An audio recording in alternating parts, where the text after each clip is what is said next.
Was there any doubt in anyone's mind that the greatest game console of all time is the Nintendo Entertainment System?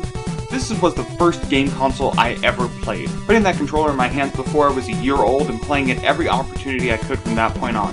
The games were great and fun for all ages and were unlike anything anyone had seen outside the arcade when it came out, and this was just one of the many achievements of the NES.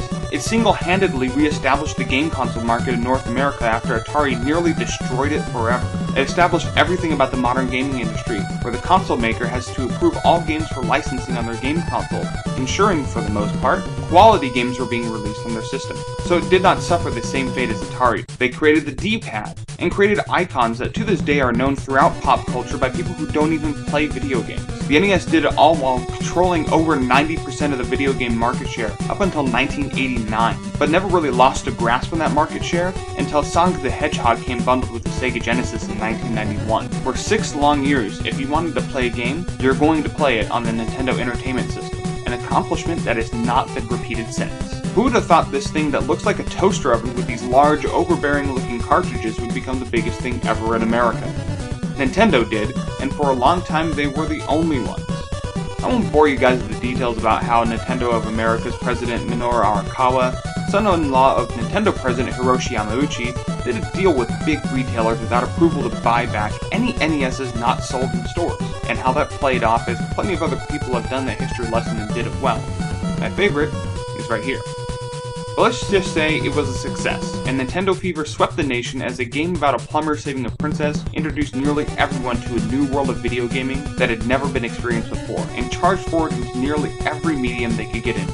The NES also broke new grounds in the terms of control, switching from the joysticks we knew with the Atari to this new kind of controller we had never seen before, a directional pad that has become an iconic symbol for gamers everywhere, and 2 concave A and B buttons, with A on the right and B on the left, reversed I assume as Japanese is read from right to left. It was boxy in appearance, but it was never uncomfortable no matter how old you were. Its size fits almost any hand comfortably enough for a few hours of gaming without interruption. But this wasn't the only controller made for the system, as Nintendo themselves made tons of different ones to target different audiences. You had the NES Satellite, which allowed you to plug up the 4 controllers into the NES wirelessly. It did require 6D batteries that didn't last very long, but it worked without having cords across your room.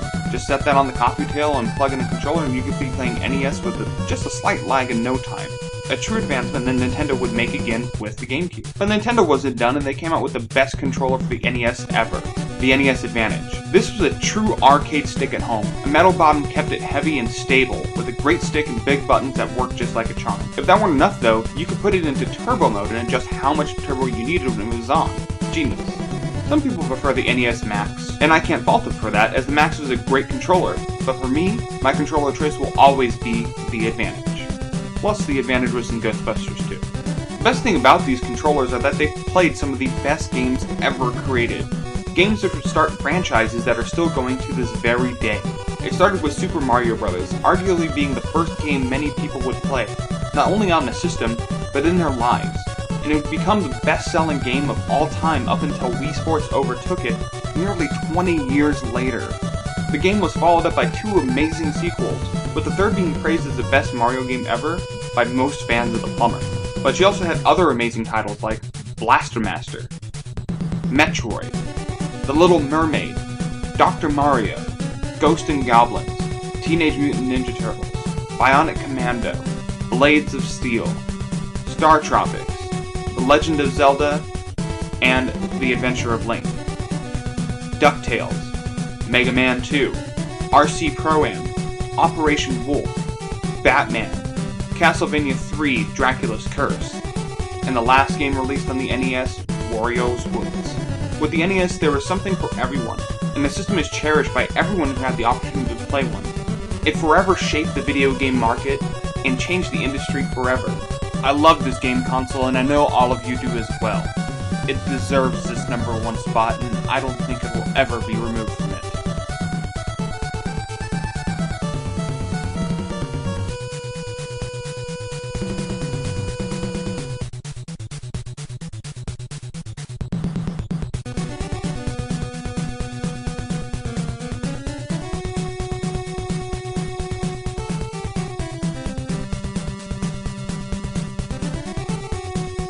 Thank you so much for watching. Be sure to like and subscribe, and to buy or sell any of the games or consoles discussed in this episode, go ahead and visit GameGavel.com, the only auction site built by gamers for gamers without the high eBay fees.